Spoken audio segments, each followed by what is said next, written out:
Okay, well, I'm going to start by following Kelly's example and not following Jean-Francois's example.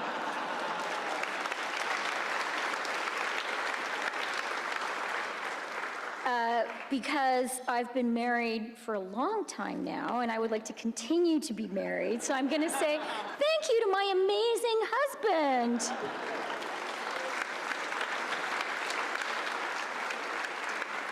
Who's also actually an economist, by the way.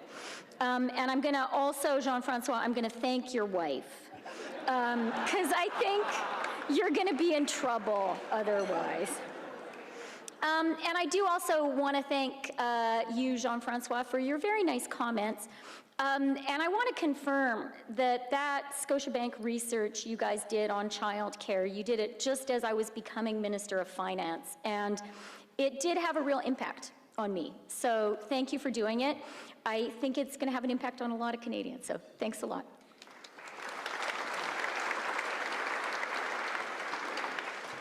So it is so wonderful to be here in person. And that's where I want to start today, with how great and how novel it is for us to be here in person and en masse. Because that novelty is a reminder of just how hard the past 2 years have been. Let's remember, a little more than 2 years ago, we were in the throes of the deepest recession since the Great Depression. Our economy had contracted by 17%. 3 million Canadians had lost their jobs, and our government had just deployed wartime spending to prevent a complete collapse.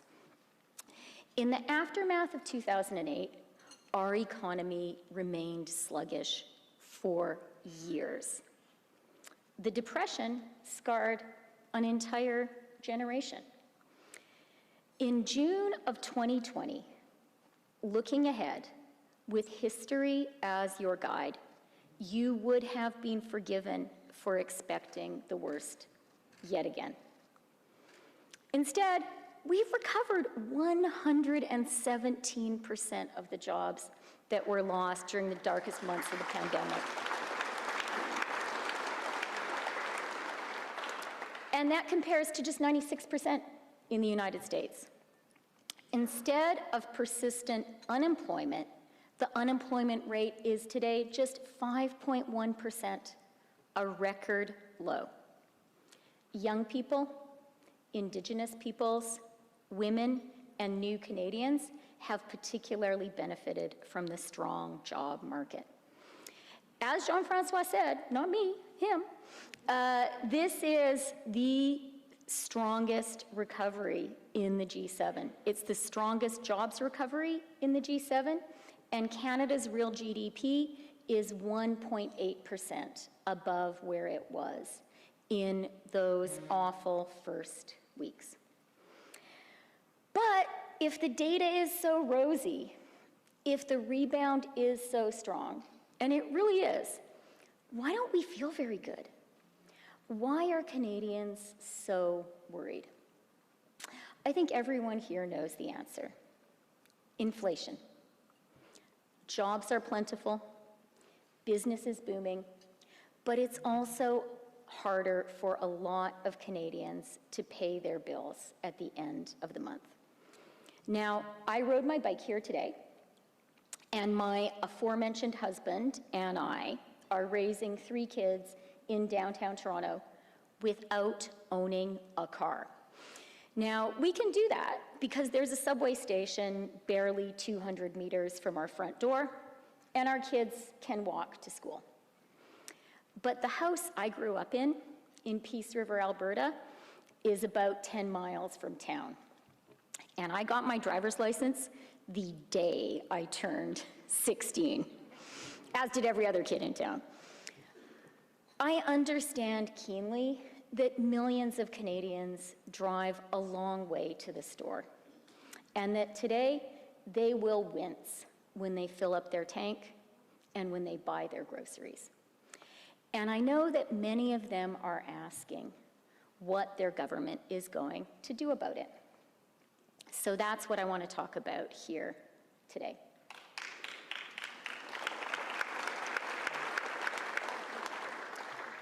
The pandemic has been, we hope, a once-in-a-generation crisis. But like any major crisis, this one has aftershocks, and inflation is chief among them. Inflation is not a made-in-Canada challenge, and it's actually less severe here than among our peers. Inflation in Canada was 6.8% in April. It was 9% in the United Kingdom, 7.4% in Germany, and 9.2% across the OECD.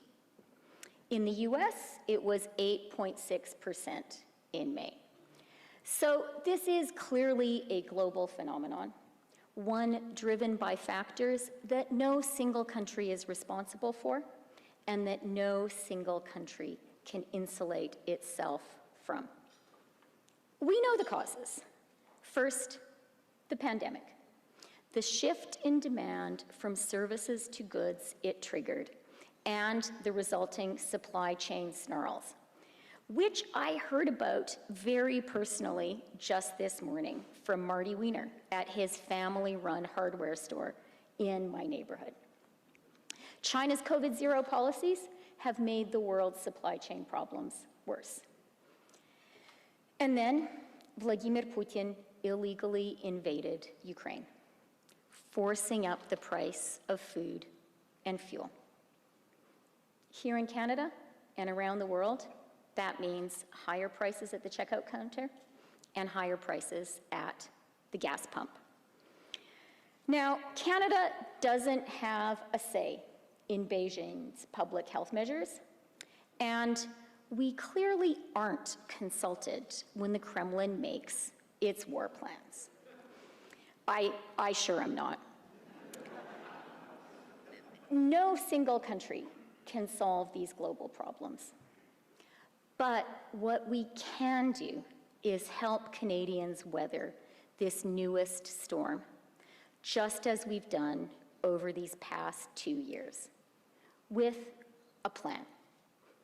We will take real and tangible steps to get inflation under control and to make life more affordable for Canadians. So here, in 5 parts, is how we're going to do it. First, let me start by recognizing the central role of the Bank of Canada. For more than 3 decades, it's been the bank's responsibility to tackle inflation here in Canada.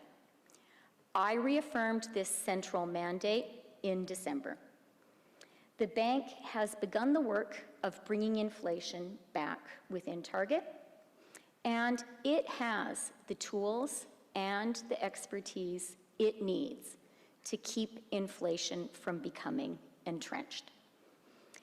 In reaffirming our AAA credit rating after I tabled the April budget, S&P specifically cited the strength of Canada's government institutions as one reason for our exceptional rating. At this time of global economic and political volatility, undermining Canada's fundamental institutions, very much including the Bank of Canada, is highly irresponsible, not to mention economically illiterate. But while fighting inflation is the central bank's job, good government policy can make it easier by tackling the supply constraints which are driving the rise in prices. Ce qui m'amène à mon deuxième point. Une pénurie de main-d'œuvre, de travailleurs qui ont les bonnes compétences, entrave les économies industrialisées du monde. Le Canada n'y échappe pas. Résorber cette pénurie était parmi les objectifs fondamentaux de notre budget du mois d'avril. Notre plan pour y arriver s'inscrit dans une série de mesures que Janet Yellen, la secrétaire au Trésor des États-Unis, que j'aurai le plaisir d'accueillir au Canada lundi, désigne comme étant l'économie moderne de l'offre. L'économie moderne de l'offre reprend l'idée fondamentale de l'économie de l'offre, à savoir que l'augmentation de l'offre est essentielle à la croissance, mais préconise une approche progressiste, axée sur les personnes. Elle consiste à investir dans le cœur d'une économie prospère, les gens, les Canadiens. Ainsi, nous investissons dans l'immigration, les compétences, les garderies et le logement. Pour ce qui est d'immigration, j'ai de bonnes nouvelles. À une époque où les grandes économies du monde ont désespérément besoin de travailleurs qualifiés, la population du Canada est celle qui a enregistré la plus forte croissance parmi les pays du G7 depuis 2016. En 2021, nous avons accueilli 405 000 nouveaux résidents permanents, une année record dans notre histoire pour l'accueil de gens. Et nous visons à en attirer 451 000 par année d'ici 2024.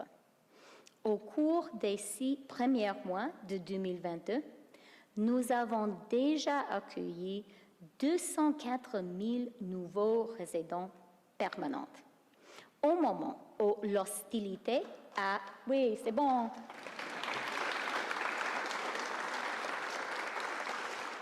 Et vraiment, au moment où l'hostilité à l'égard de l'immigration est en hausse dans la plupart des pays industrialisés, l'attachement tout particulier du Canada au multiculturalisme nous donne un avantage concurrentiel et stimule la croissance économique. In the budget, we also set out to invest in the workers who are already here. That means ensuring our skilled trades workers can afford to travel to the parts of Canada where their services are desperately needed. It means investing in the skills and the training that workers will need for the good-paying jobs of tomorrow, and supporting union-based apprenticeship training to bring more people into the trades. And it means programs like the Canada Workers Benefit, providing more than $3.6 billion in estimated support this year, which will make life more affordable for our lowest paid and often most essential workers.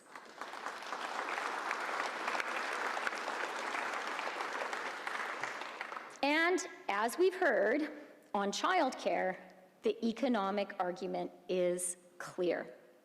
It is economic malpractice to force women to choose between their family and a career.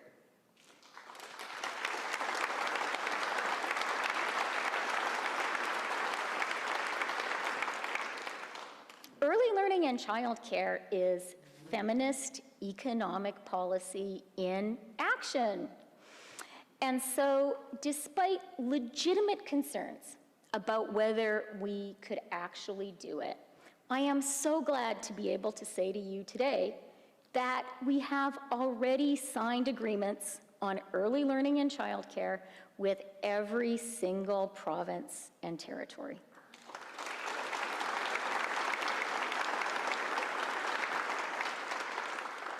And we're building an affordable, universal system of early learning and childcare at precisely the right moment, a time when our economy urgently needs every mother who wants to go to work, provided that she has the comfort of knowing that her children are being well cared for and well taught.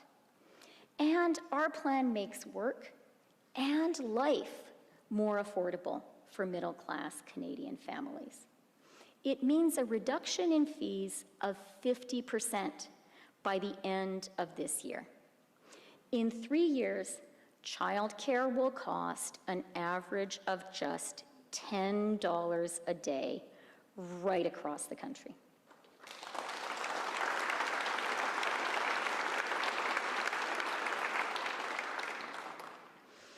As Canada's workforce grows, we will also need more homes. But today, we're just not building them fast enough. The subject, by the way, also of excellent bank research, thank you. That's why perhaps the most significant commitment we made in the budget was to double the number of new homes we will build over the next 10 years. The federal government, provinces and territories, cities and towns, the private sector, and not-for-profits, all working together to build the homes a growing country urgently needs.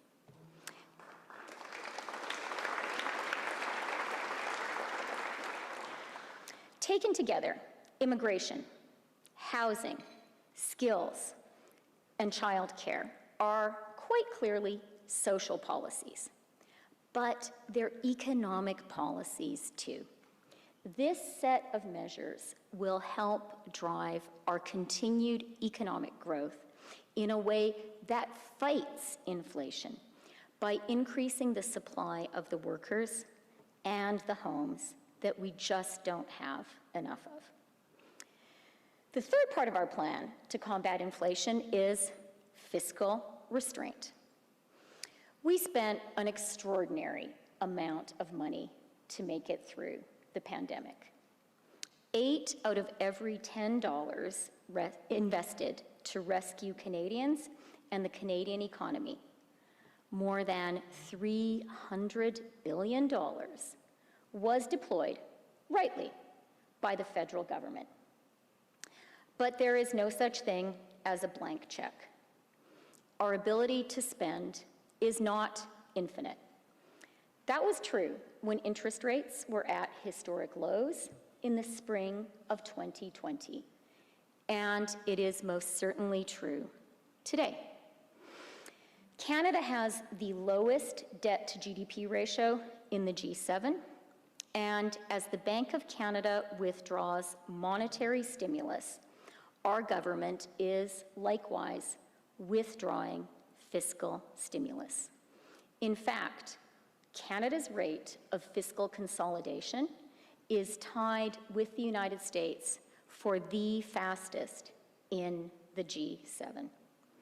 Now, I'm determined to see our debt to GDP ratio continue to decline and our deficits continue to be reduced. Our pandemic debt must and will be paid down. In tabling the budget in April, I reaffirmed this as our fiscal anchor, and I committed to a review and a reduction of government spending, because that is the responsible thing to do. Now, I know that my fiscal prudence surprised many in this room. Yes, I do read your predictions. This fiscal restraint was very intentional. At a time when inflation was elevated, we knew we needed to be careful not to increase aggregate demand. As interest rates were set to rise, we understood the importance of maintaining Canada's AAA rating. But you know, even as I say that, I can hear the gentle mockery, or maybe not so gentle mockery, of the people I went to public school with. They would tell me that you can't fill up a truck with a AAA rating. And they would be right, which brings me to my fourth point. Making sure there are enough good middle-class jobs for Canadians. For most Canadian families, paying the bills starts with having a good job. C'est pourquoi, pendant la pandémie, nous nous sommes concentrés sur l'emploi et sur les moyens de maintenir les entreprises à flotte et d'aider les travailleurs à rester sur le marché du travail.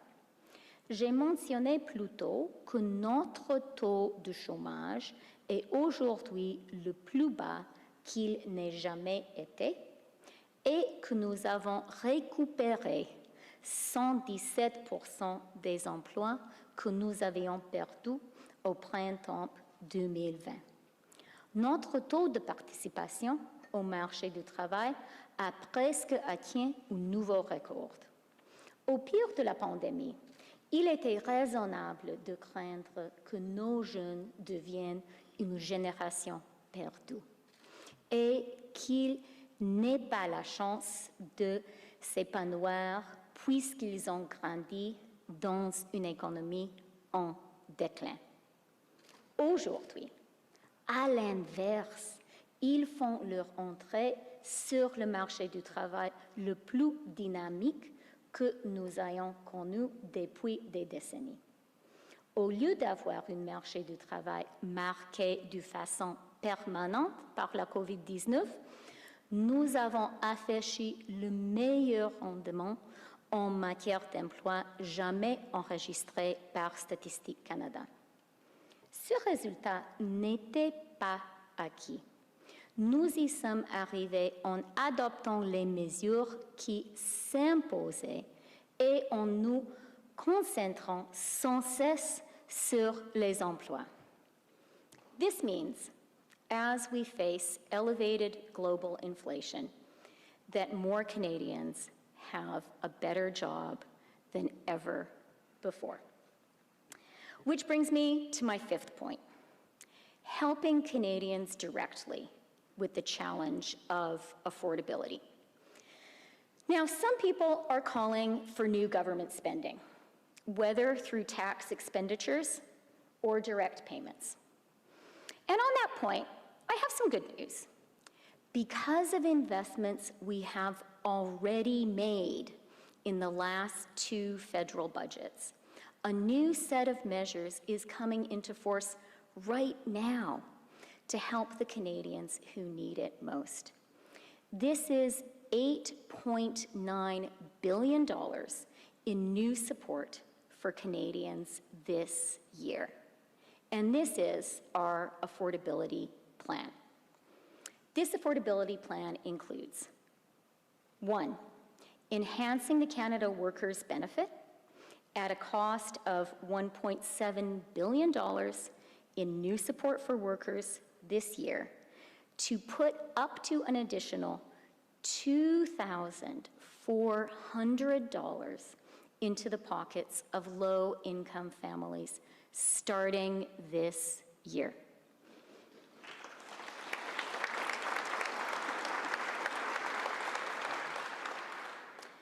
2, a 10% increase to old age security for seniors over 75, which will provide up to $766 more this year for more than 3 million seniors.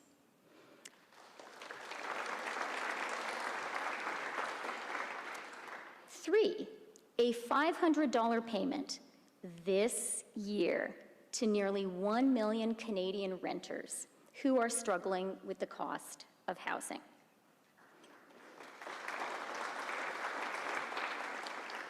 4, as we've discussed, cutting childcare fees by an average of 50% by the end of this year, with savings for a family here in Toronto of up to $6,000 per child.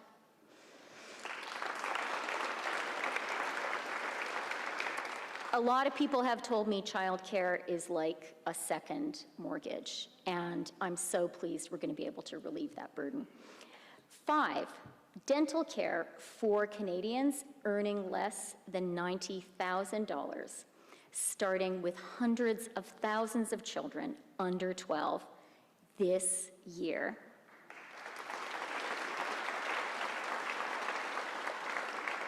And 6, the indexation to inflation of benefits including the Canada Child Benefit, the GST credit, the Canada Pension Plan, Old Age Security, and the Guaranteed Income Supplement. The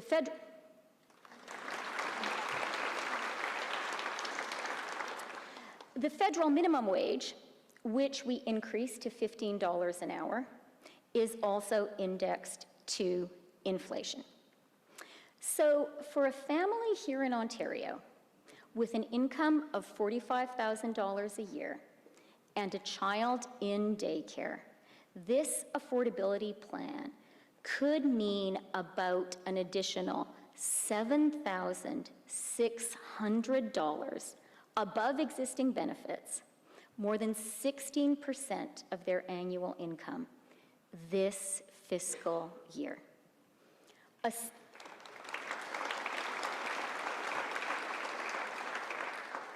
A senior with a disability, say in Quebec, could benefit from over $2,500 more this year than she received last year. A recent graduate living in Alberta could receive about an additional $1,600 in new and enhanced benefits this year compared to last year. So the measures in this affordability plan represent entirely new support for some of the Canadians who need it the most right now. $8.9 billion that they did not receive last year. But I'm at the Empire Club. I would imagine there are some fiscal hawks in the audience. And I want to say to you, fear not. This is new money for the Canadians receiving it this year. But these are all measures we built into our last 2 budgets. These are measures that have already been accounted for in Canada's AAA-rated fiscal framework and in the economic projections that many people in this room have been making. Now, given the uncertainty in the global economy, would it be wise for me to stand here and rule out the need for further support in the future? Of course, it would not be. But many of the most vulnerable Canadians are already receiving more financial support today than they did last year. And they will continue to receive new support in the weeks and months to come. For the Canadians who need it most, this will make their lives more affordable at exactly the right time. The 5 points I've spoken about today, respect for the central role of the Bank of Canada, investing in people, fiscal restraint, good jobs, and a new affordability plan, will help sustain the robust recovery we've made from the COVID recession. Our plan will help tackle inflation and make life more affordable for Canadians. I'm confident that our plan is the right one. But I do not underestimate the economic difficulties and, frankly, the uncertainty of the months to come. We've been through 2 years of remarkable turbulence. Our challenge now is to land the plane. And a soft landing is not guaranteed. But fortunately for all of us, there is absolutely no country in the entire world better placed than Canada to achieve that soft landing.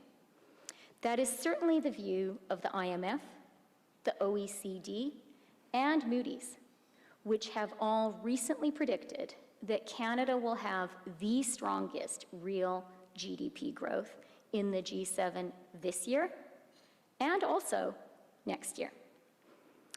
They are so right to be bullish on Canada. Despite unprecedented emergency spending, our finances are and will remain sustainable. We have a diverse, growing, and supremely talented population. We're a country where skilled workers want to move, and we are a people who welcome them. Alors que le monde connaît le virage économique le plus profond depuis la révolution industrielle, nous investissons également de toute urgence dans la transition écologique. Agir pour le climat n'est plus un débat politique, c'est une nécessité économique. L'économie mondiale est en train de changer. Et nos clients du monde entier ont clairement fait comprendre que ce n'était pas viable de polluer pour créer de bons emplois et de la croissance à long terme. Un prix national sur la pollution est l'incitatif commercial le plus efficace pour l'action climatique. Et celui que l'on a mis en place met plus d'argent dans les poches de 8 familles sur 10 ici en Ontario. De la construction de batteries pour les voitures zéro émission, aux investissements dans le captage, l'utilisation et le stockage du carbone, nous nous assurons que le Canada est le chef du file d'une économie mondiale en évolution et que les Canadiens en profitent. The April budget also included measures ranging from a new Canada Growth Fund that will help attract the private investment we need to build a cleaner and more prosperous Canada, to an innovation and investment agency that will help our traditional industries thrive in a changing and competitive global economy, and our small businesses to continue to grow and create good middle-class jobs. We're working out the details of these plans now because we are very serious about tackling the productivity challenge that remains Canada's economic Achilles heel. Now, as I look around this room, I can see enthusiasm for the concept, lots of nodding heads, but also a little skepticism about whether we can actually get it done. And that's fair enough. Canadians have been hand-wringing about productivity for at least 3 decades. And yeah, you laugh, but it's true, right? How many conversations have all of us been in about that? And we just can't seem to make a difference. But we will this time. And to build your confidence, let me give you 3 examples of big things, big changes that our government has accomplished. We have a carbon price that has been upheld by the Supreme Court and is lauded as a model by the IMF. We have a technology sector here in Toronto that is outpacing Silicon Valley.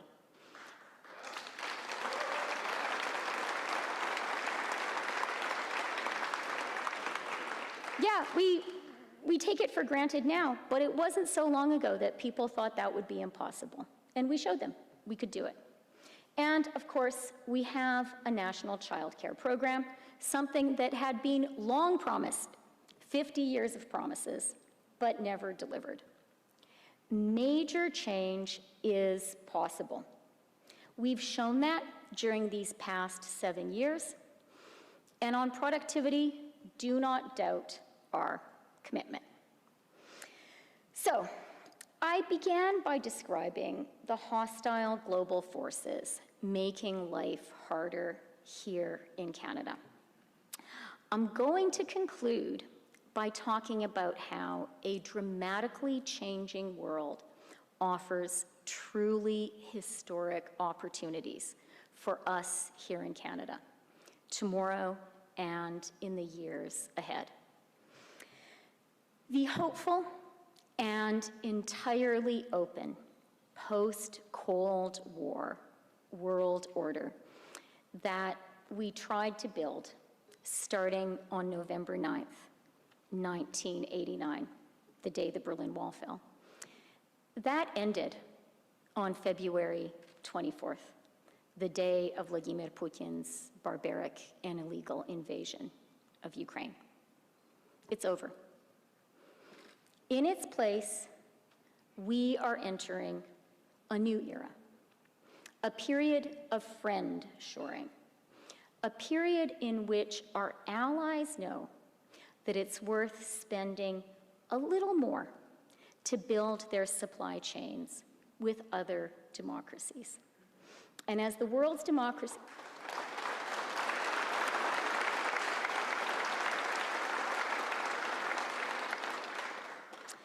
the world's democracies have grown more united in the face of Russia's illegal invasion of Ukraine. And as they have grown more united, Canada absolutely stands ready to provide our allies with the resources they need.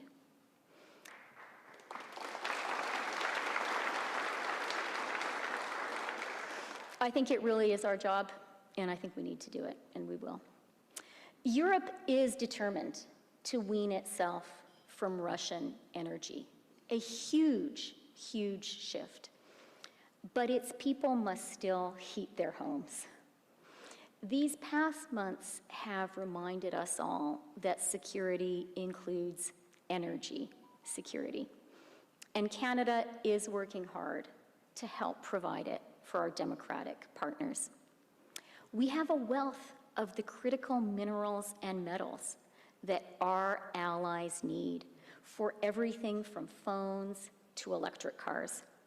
And our hardworking farmers grow the food that can help feed a world threatened by Putin's blockades. We are the only G7 country with trade deals with each one of our G7 allies. And that is a partnership more important in the days to come than it ever has been.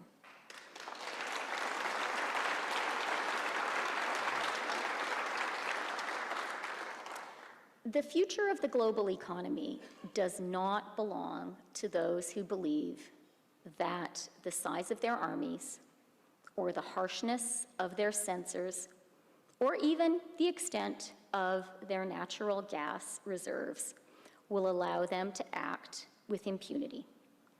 The good jobs and prosperity of today and tomorrow belong to the workers who are the heart of the world's democracies.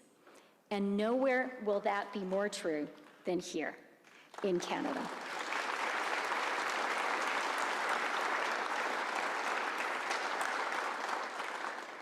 So we know that the road ahead will be bumpy and that we cannot see around every corner. If the past 2 years have taught us anything, it's that we would be naive to expect otherwise. But for all the challenges we face today, Canada remains the best place in the world to live, to work, to raise a family.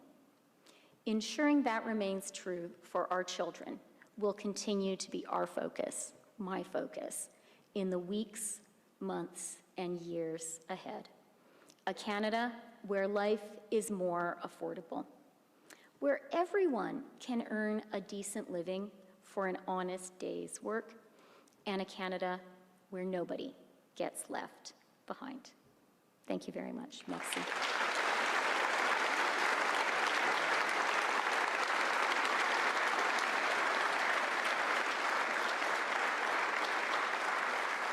Good afternoon, everyone. Thank you very much for being here today. Some of you have been with me since the morning, and thank you for your patience this afternoon. I really appreciate it. I hope you got something to eat. I'll make a few opening remarks, and then I'm happy to take your questions. Alors, bonjour tout le monde. Comme je l'ai dit plus tôt, l'inflation est un phénomène mondial attribuable en grande partie aux conséquences à long terme d'une pandémie qui ne survient qu'une fois dans une vie, et ce phénomène est amplifié par la politique COVID-0 mise en place par la Chine et l'invasion illégale de l'Ukraine par la Russie. Ici, au Canada et partout dans le monde, cela signifie des prix plus élevés à la caisse et à la pompe. Nous savons que les Canadiens et les Canadiennes sont préoccupés par l'inflation et qu'ils se demandent ce que va faire le gouvernement les aider. Aujourd'hui, j'ai présenté la réponse gouvernement face à l'inflation. Notre plan pour rendre la vie plus abordable avec des mesures concrètes pour aider des millions de Canadiennes et de Canadiens à faire face au coût de la vie. Ce plan comprend les mesures suivantes. La bonification d'allocations canadiennes pour les travailleurs afin de fournir 1,7 milliard de dollars en nouveau appui aux travailleurs cette année, ce qui permettra de mettre jusqu'à 2 400 dollars de plus dans les poches des familles à faible revenu à partir de cette année. Deuxièmement, une réduction des frais de garde de 50% en moyenne d'ici la fin de cette année. Troisièmement, une augmentation de 10% de la sécurité de la vieillesse pour les années de plus de 75 ans, ce qui permettra de verser plus de 766 dollars de plus cette année. 4. Un paiement de 500 dollars qui sera versé cette année à près d'1 million de Canadiens qui ont de la difficulté à payer leur loyer. 5.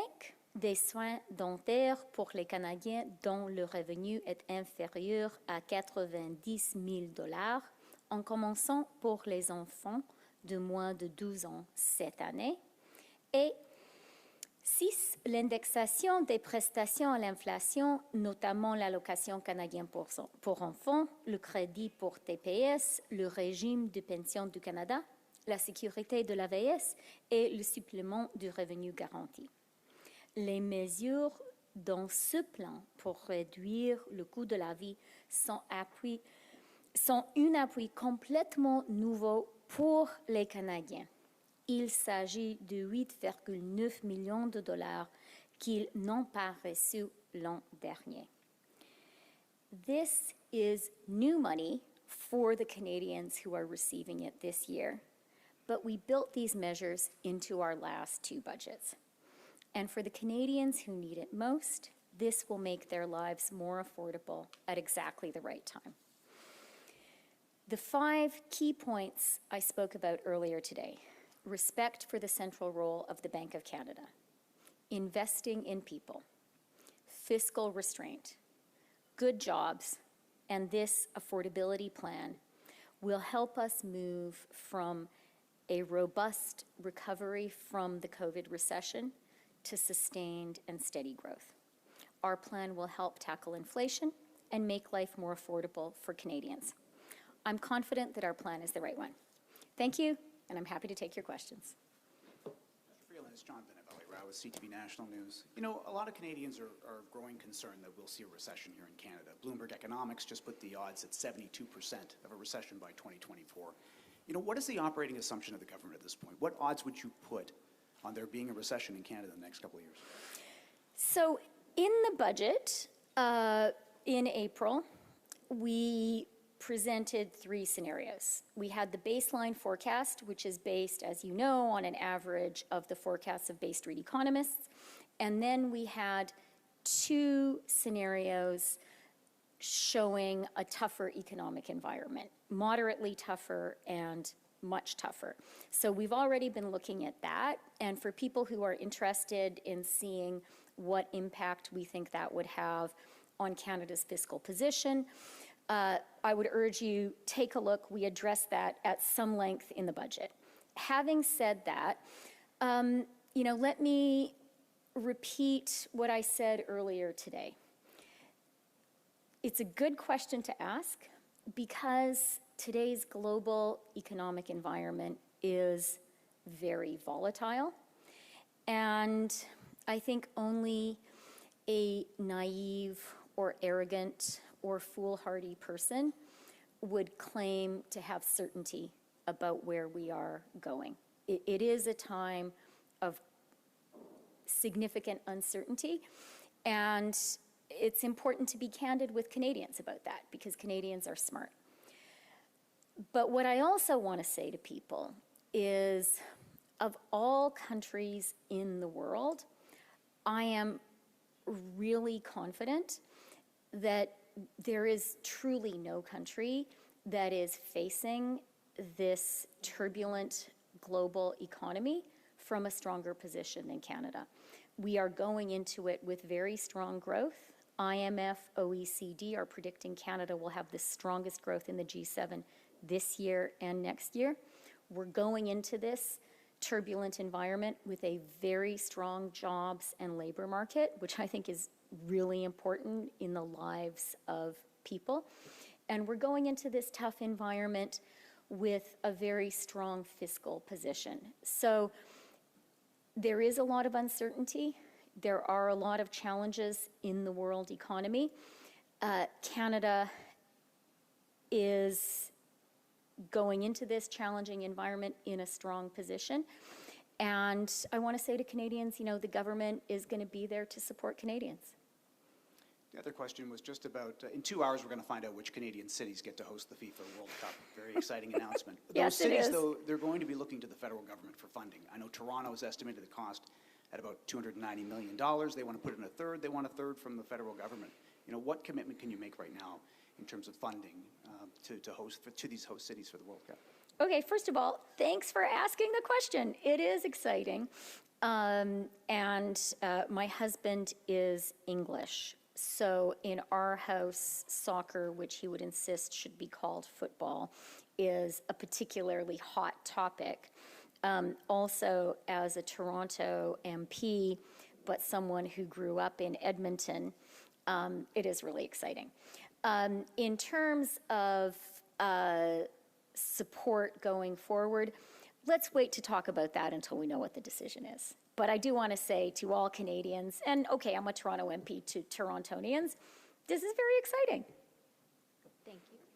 Hi, Deputy Prime Minister. James Munson with Bloomberg Tax. I have a fairly specific question about the digital services tax that your government is planning. Mm-hmm.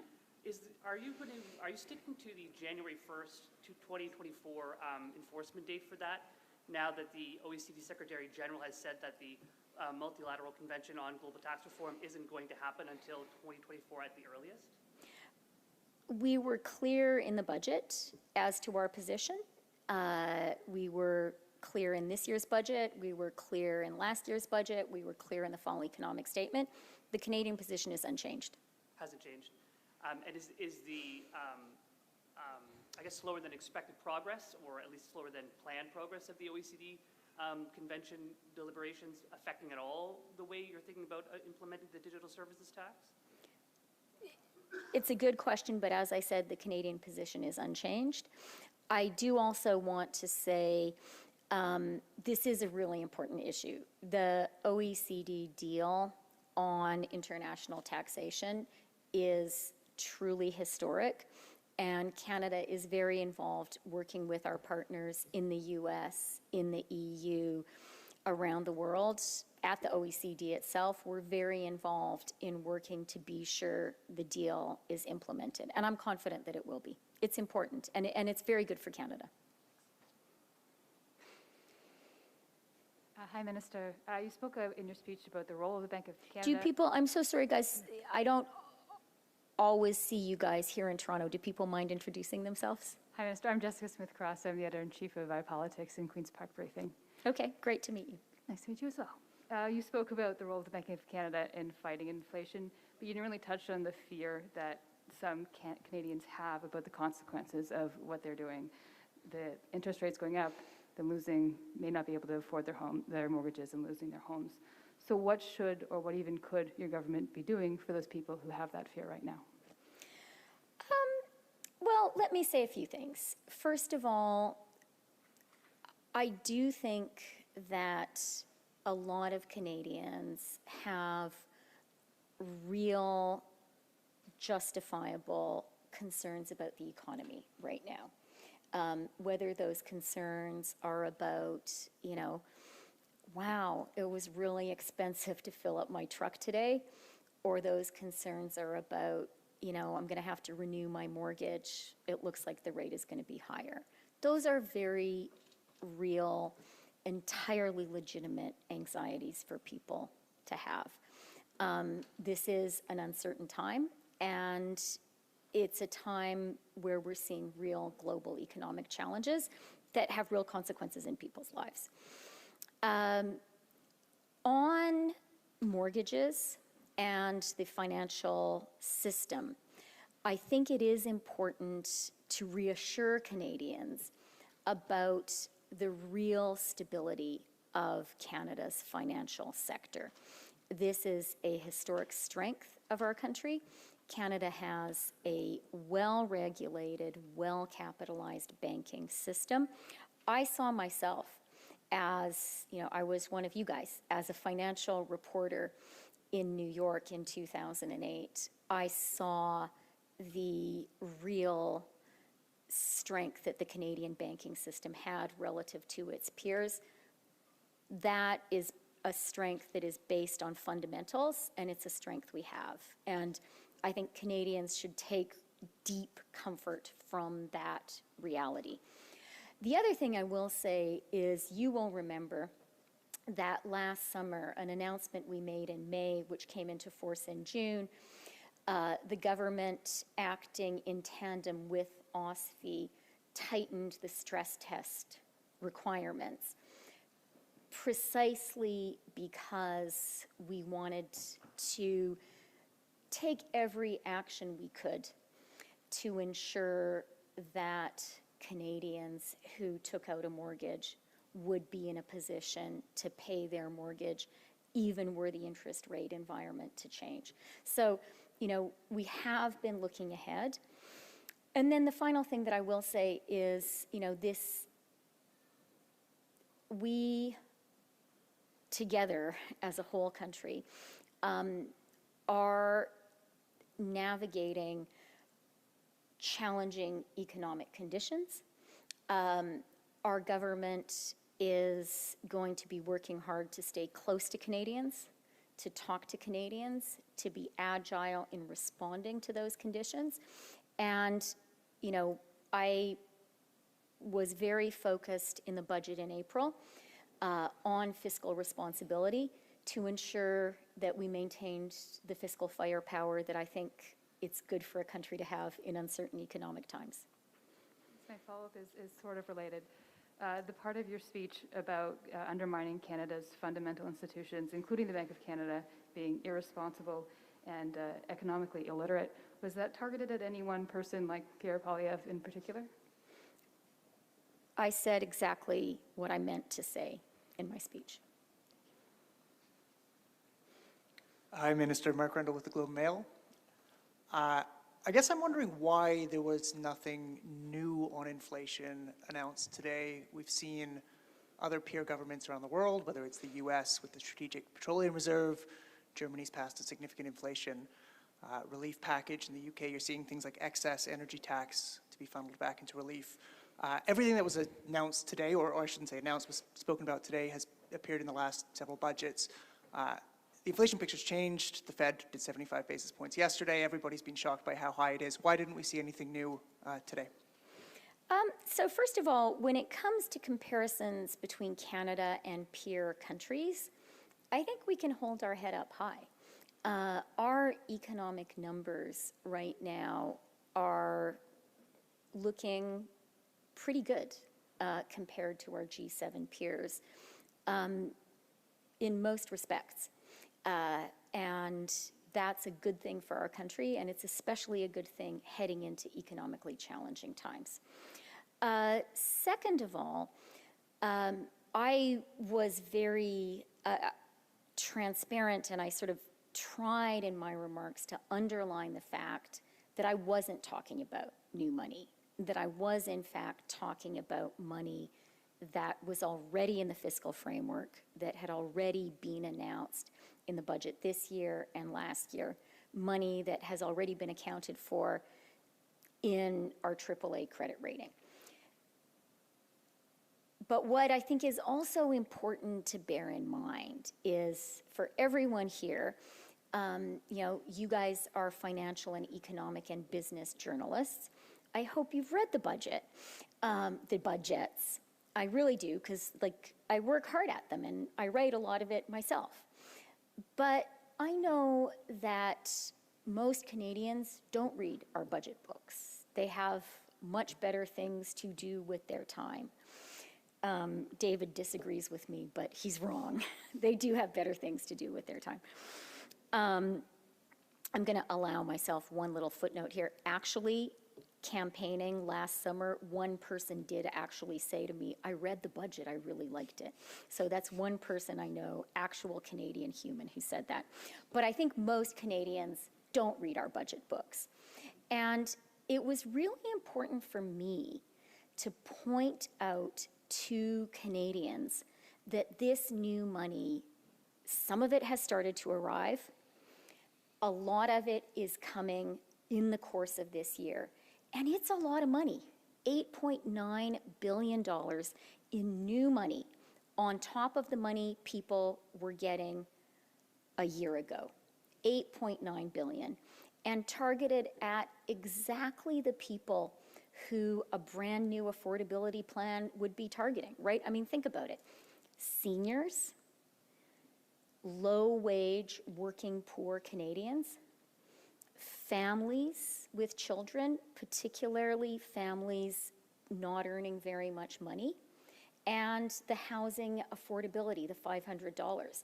So, really the measures that we have set in motion already, I think do a pretty good job of reaching precisely those people in Canada who have the biggest challenges with affordability. And I would kind of urge you guys to think about a counterfactual.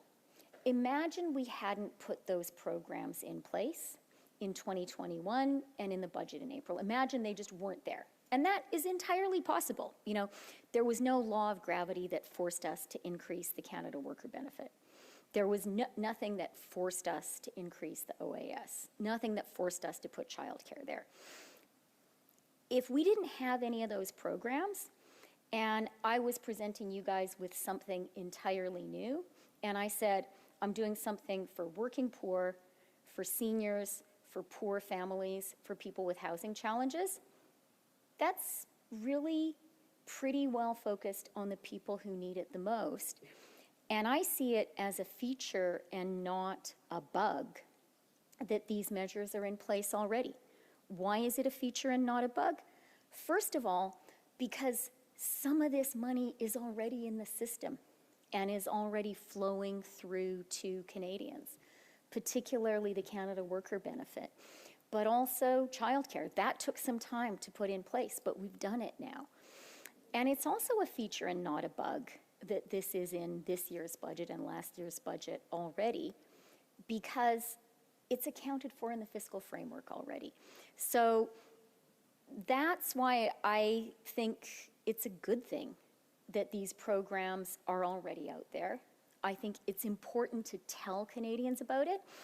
And look, I do want to conclude, as I said in my remarks, by emphasizing the need for agility and flexibility, and for us as a government to be really close to the ground, to be listening to people, to be watching the changing environment, and to be ready to do more as needed. Mark, sorry, I just need to interrupt you for a moment because we need to I have take a to vote? quick Okay. parliamentary vote, but we'll be right back. Actually, you can't. It's facial recognition software. So just give me a minute, but I will come back.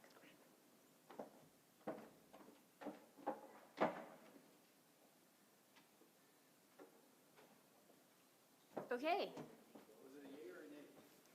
Yay. Yay. Yay. Yeah.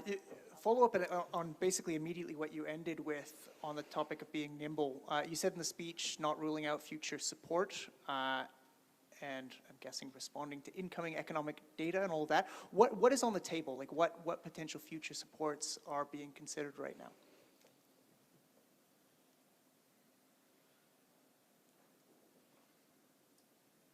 I think, I meant what I said about the need to be agile, the need to really be aware of the fact that this is a fast-changing economic environment. And so I'm just going to repeat what I said, which is we're going to watch the data, we're going to spend some time talking to Canadians, seeing what is happening in their lives. We're going to keep a close watch on the programs I've already described, which are being dispersed right now, and be mindful of the impact they are having. And, definitely keep the door open to further action as the global economic environment evolves and as the Canadian economy evolves. And crucially, what we're going to be watching is the accomplishment of this soft landing. I think we all know that that's going to be challenging, but really Canada has a better shot than anybody else. And I really can't emphasize too much how many global factors there are which are profoundly uncertain, which are having an impact today. I talked about them. None of them are a mystery. There's China's COVID-0 approach, the illegal Russian invasion of Ukraine. I think we're going to have to all watch very closely what happens with the global food situation as a result. So we'll look at all of that.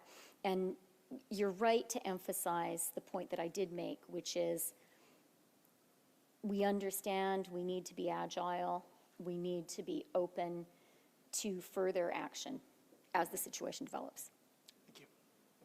Sean Benjamin, CBC News. Similar question, but when all these announcements were made a little while ago, we were all saying that this inflation was transitory. That was the assumption, that it was just going to move on. And it seems to have been quite a bit more sticky. Does this new reality mean that you need new policies going forward? Look, Sean, as I said, and I invite everyone here to try to do this counterfactual experiment with me. I truly believe that the nearly $9 billion of money, which is new for Canadians, $8.9 billion going directly to support vulnerable Canadians on top of what they had last year. That's a meaningful support program. I think it is very well targeted for the circumstances we face today. It focuses on seniors. It focuses on a group that I think we need to think about a lot, which is people who are working but for very low wages. It focuses on families with children, particularly poor families. And it focuses on people facing housing affordability challenges. That, to me, I'm not going to claim that these measures are going to cover every single person, but I will say they do a pretty good job of covering the most vulnerable who need the support the most. And these are measures like, they're coming now. The money has started to flow. I think that's a good thing. Yannick Lepage, Radio-Canada. On l'a mentionné, c'est des dépenses qui sont déjà dans les budgets. Par contre, on en fait la promotion. Il y a plusieurs experts qui disent que donner de l'argent aux gens, c'est la pire façon de combattre l'inflation. Qu'est-ce que vous avez à dire pour défendre cette stratégie-là? Je vais dire deux choses. Je suis d'accord que c'est un moment pour une approche responsable en ce qui concerne la fiscalité. Et c'est la raison pour laquelle j'ai pris une approche responsable dans le budget en avril. Et aujourd'hui, j'ai continué de prendre cette approche responsable fiscale. Oui, 8,9 milliards de dollars, c'est beaucoup de l'argent. C'est une bonne chose parce qu'il y a des Canadiens vulnérables qui ont besoin de l'aide, mais c'est de l'argent qui est très ciblé. Ce n'est pas pour tout le monde, c'est pour les Canadiens les plus vulnérables. Et peut-être la chose la plus importante, c'est que c'est argent qui est déjà annoncé. C'est de l'argent que les économistes savent qu'on va dépenser. Et en savant ça, les agences ont confirmé le niveau AAA du Canada. Alors, je peux dire, et ce n'est pas une rêve, ce n'est pas une idée, c'est un fait. Je peux dire que selon les experts, c'est de l'argent que le Canada peut se permettre de dépenser. Oui, et en suivi, on sait que le Québec a donné des chèques de 500 $, l'Alberta a donné des rabais à la pompe. Pourquoi ne pas avoir pris ces approches-là? À cause de la question que vous avez juste me posée. Donc, des dépenses plus ciblées. Plus ciblées, et je pense que pour l'aujourd'hui, c'est une bonne nouvelle pour les Canadiens qu'on a en même temps des dépenses ciblées, mais généreux pour ceux qui ont besoin de l'aide, mais aussi des dépenses qui sont déjà incluses dans les projections fiscales du fédéral. Hello, Jamie from City TV. I'll confess I did not read every word of your budget, but Cormac McSweeney did, and he's asking these questions. But you were with me today on our ride around Toronto, so. Yes. So Cormac McSweeney just basically is asking, is the government, consider the fact that a percentage of gas is such a large part of inflation, and you have new taxes on gas, and you have a rising percentage of gas on tax, so you have a bit of a windfall there. Is the government considering suspending or eliminating any taxes on gasoline? Is that an option on the table? So, as I said in my remarks, and as we have now discussed amongst ourselves quite a bit, I didn't come here today to announce new measures. We are very much leaving the door open to further action. Our approach thus far has been about looking at who are the most vulnerable Canadians, who are the people facing the biggest challenges when it comes to inflation. And common sense tells us, that is the people who we've spoken about, right? That's the working poor, it's seniors, it's poor families with children. Economic analysis that has been done by the department also really clearly shows that the affordability challenge is most acute for the bottom quintile. Again, common sense for Canadians. And our approach thus far has been to focus support to them. I think that's an approach that makes sense. And then the next one is economists predict inflation will continue to rise in the weeks and months ahead. If higher interest rates don't cool inflation, what measures can be taken? There are so many hypotheticals embedded in that question. So, let me say one thing. People are looking for relief.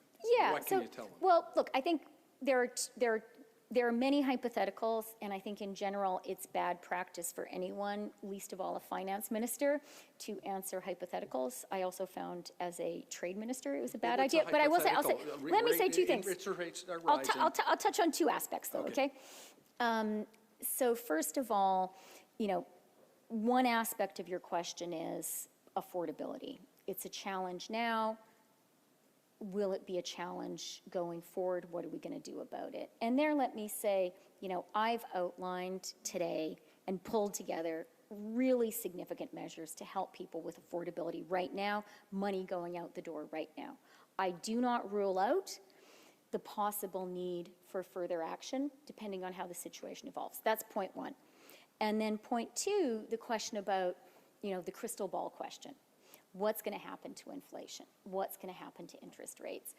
There, I think it's really important for us to all be clear about what the job of the Bank of Canada is, what the job of monetary policy is, and to be, have a lot of respect for that role, and also to understand the very strong track record of the Bank of Canada in keeping inflationary expectations from becoming entrenched.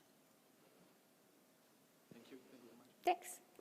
Dave Parkinson, the Globe and Hi, Mail. We've Dave. met. Good to see you. Good to see you too. You talked in the speech, obviously, about a lot of the causes behind the high inflation that we're dealing with. One of the things you didn't talk a lot about is the role of stimulative fiscal policy in contributing to an economy that the Bank of Canada and economists in general and your opposition agree the economy is in significant excess demand, and fiscal policy has contributed to the growth in that demand.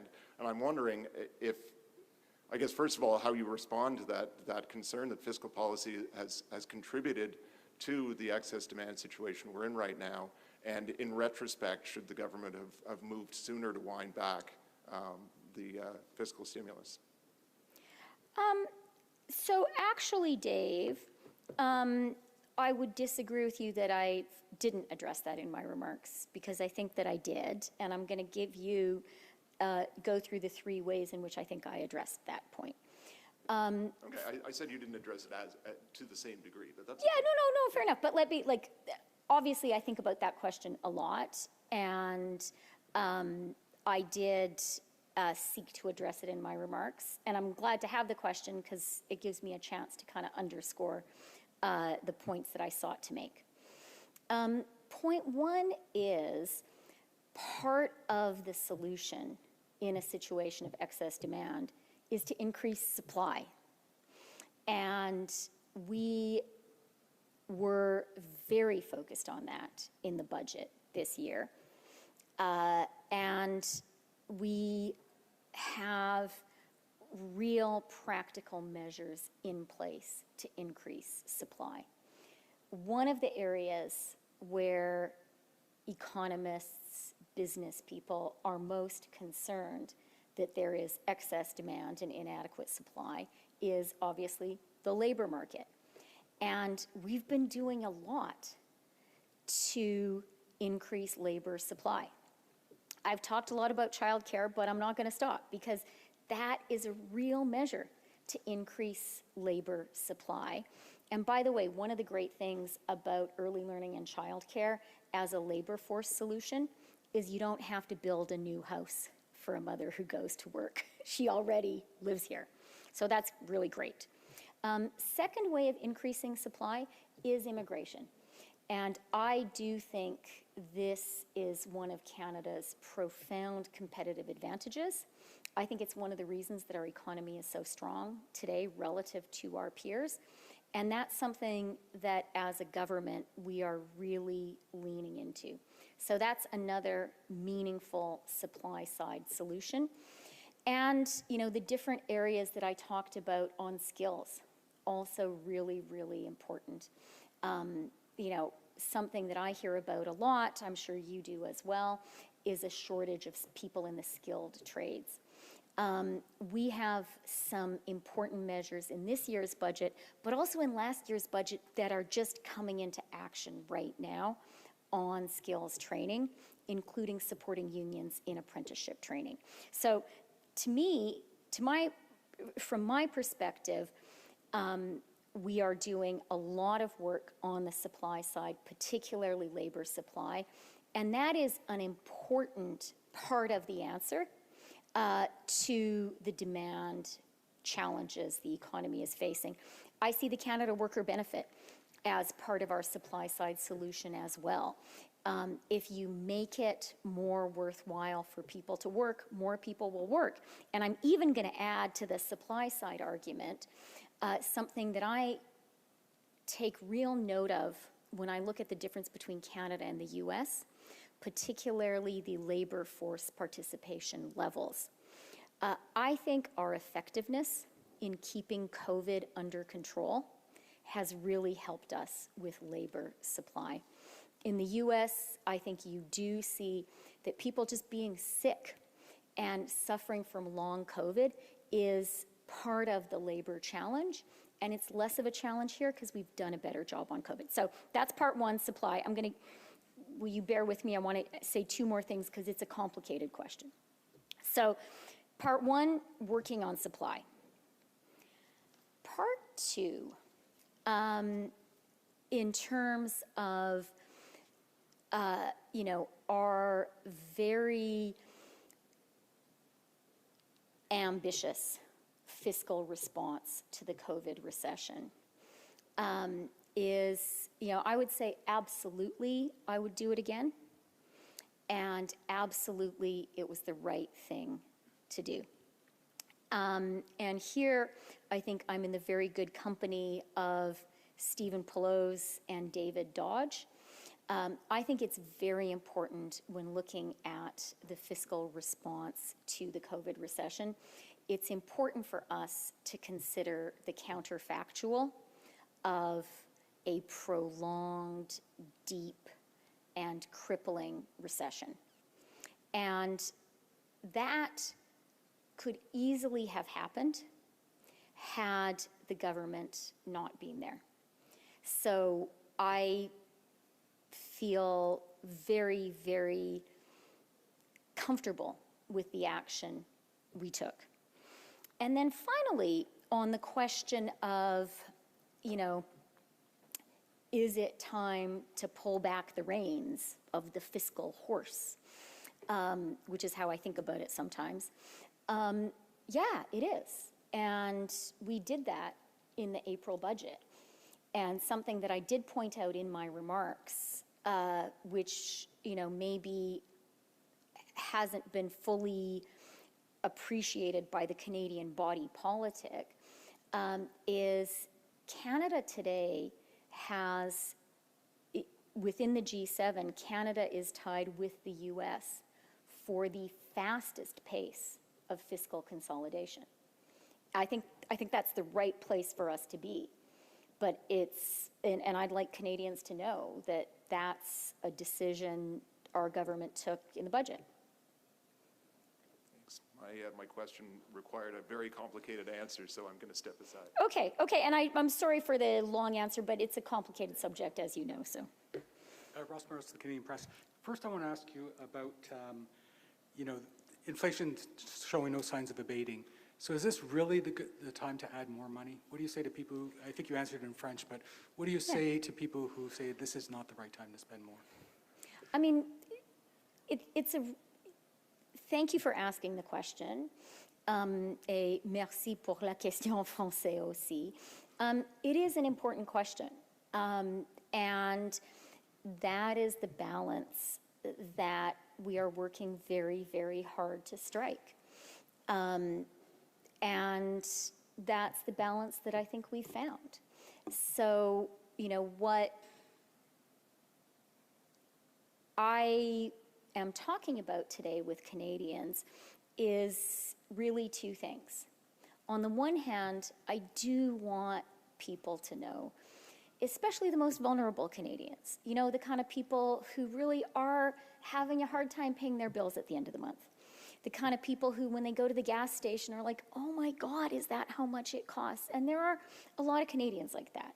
And I want them to know that there is significant money already in the pipeline, some of it already deployed earlier this year, to help those most vulnerable Canadians with affordability challenges. Those challenges are real, and it's really appropriate for the government to support them.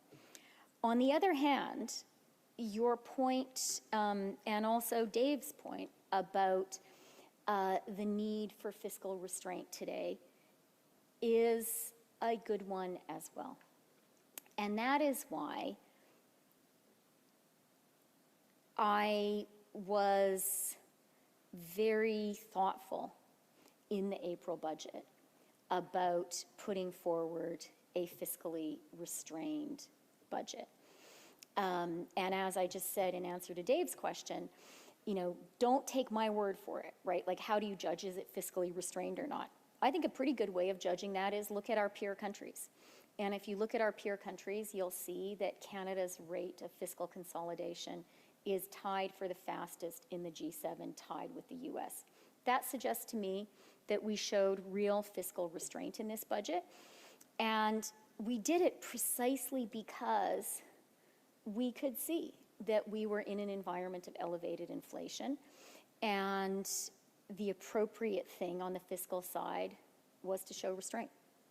And my second question is, the housing propped up the economy when times were good to some degree.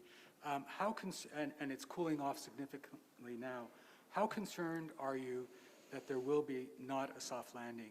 And among the worries that you have, how does this not a hard landing fit among them in terms of prompting the government to do something?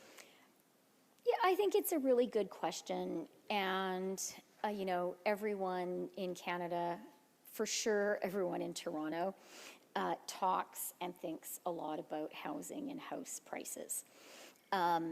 For people who are fortunate enough to own a house, your house is usually your most important family asset. And for new Canadians or for young Canadians, the dream of buying a house is sort of a central life objective. So housing matters, house prices matter. I think it's important for us to be candid with each other, with Canadians, that this is a volatile economic time and an uncertain economic time. And that volatility and uncertainty is largely driven by a really turbulent global environment. And for that reason, I can't make any promises to Canadians about how the next weeks and months are going to unfold. And I want to be honest about that. But I want to kind of, balance that candor with a really confident and true assertion.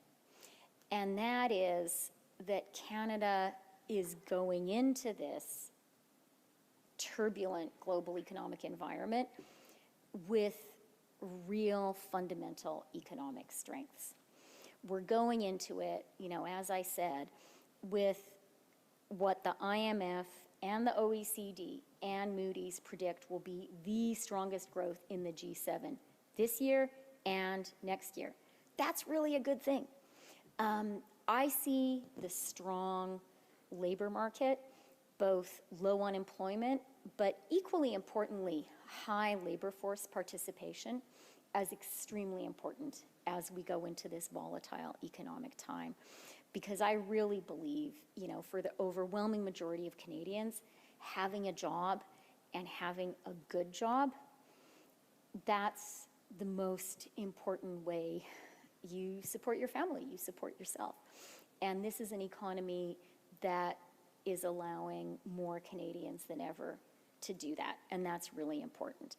And then the final thing I'll say about house prices and the housing market is it is really important for Canadians to be reassured by the reality that we have a very well-regulated, even a small c conservative regulated financial sector, and that includes the mortgage market. So we do have some real tested over time structural strengths to how we manage the financial sector in Canada, and that includes mortgage lending. And we saw Canada's relative strength in that respect in 2008.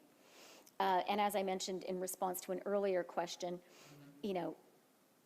we took action, OSFI, accompanied by the federal government, to toughen up the stress test last summer, precisely because it was apparent then that, low rates would not continue forever. We have time for one last quick cue, so. And I think then everyone has had their shot, right? Yes. Thank you, Minister. Derek DeClue from Bloomberg News.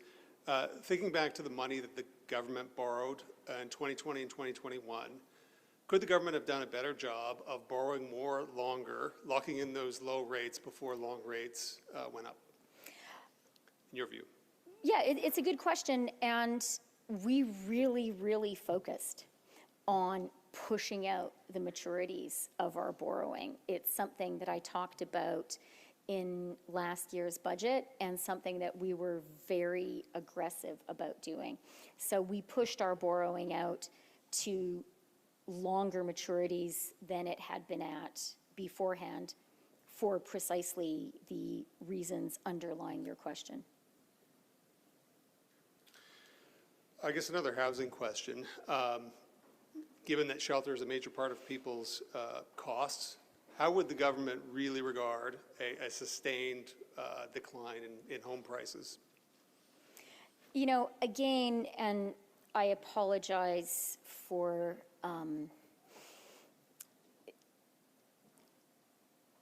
the frustration this part of my answer will cause. I really think it's unwise for a finance minister to speculate about hypotheticals. So I'm not going to do that. But I do want to say I'll say a couple of things on housing. The core challenge for Canada when it comes to housing is not enough supply. That's our real underlying problem. We have a growing population that is a huge and unique in the industrialized world economic strength of our country, and our housing supply just hasn't kept up. Whatever the vagaries of the market, it's important for the government to be committed to a suite of policies to promote the building of more homes. And that really was a central element of the April budget, and that's something that we're going to continue to pursue. And when you think about Canadian housing in the medium term, solving the housing supply challenge, that's the single most important thing. Now, as to your question, which it's a very good one, and it's a good one from a macroeconomic point of view, and it's also a good one in terms of the anxiety Canadians are feeling.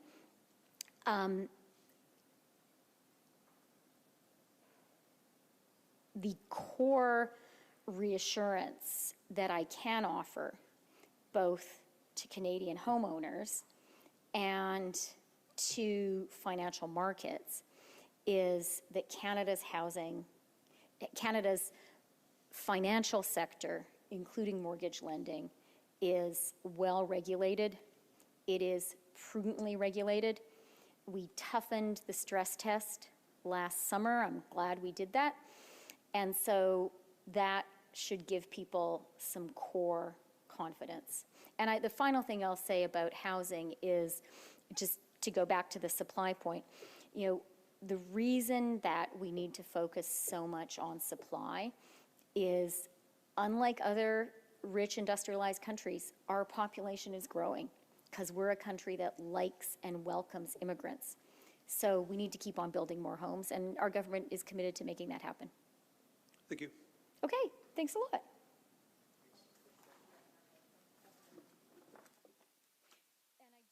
do again want to apologize for keeping you guys waiting for so long, and also for the rather long answers, but these are complicated issues.